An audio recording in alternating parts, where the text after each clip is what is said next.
Most apps keep track of pieces of information that change and update as you use the app.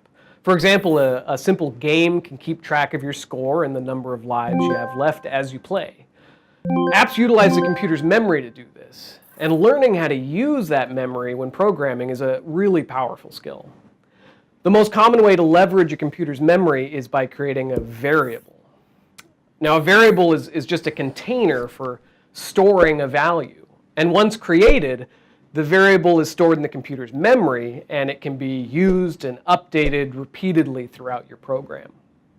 As an example, let's use variables to keep track of the score and the number of lives remaining in a hypothetical game. Creating the variable is really easy. You use the word var followed by a label that you want to give the variable.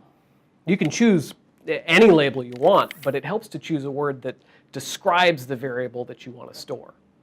So let's label our first variable score to keep track of the score. And then we can create a second variable to keep track of lives. Remember these labels. You'll need them later in order to use the variables.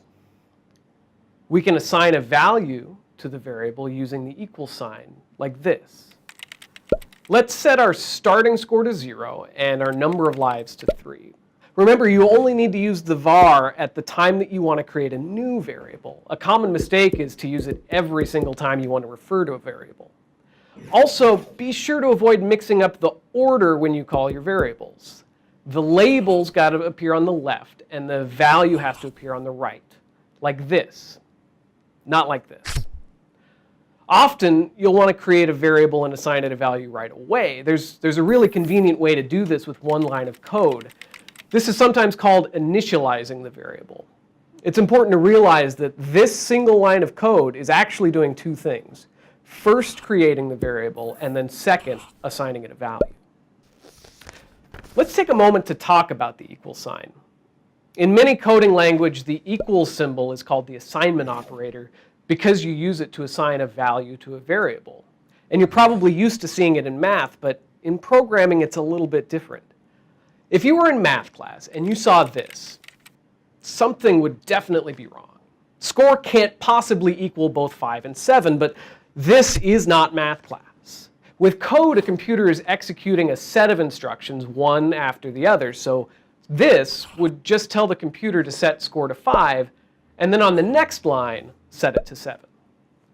In an effort to avoid confusion, programmers often don't use the word equals when we see this sign.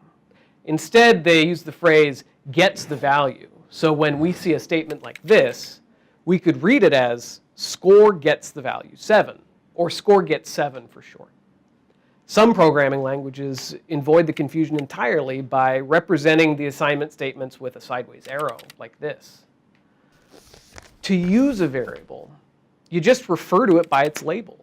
Anywhere the variable name appears in the program, the value currently stored in the variable will be retrieved from memory. The tricky part is that when using a variable, you often can't see visually what its value is.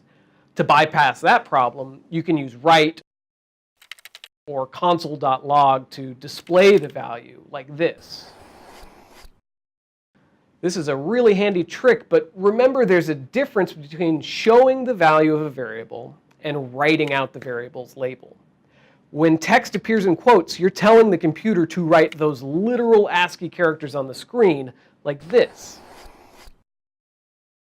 But on the other hand, without quotes, the computer assumes that you're referring to a variable called score, and it will attempt to retrieve its value.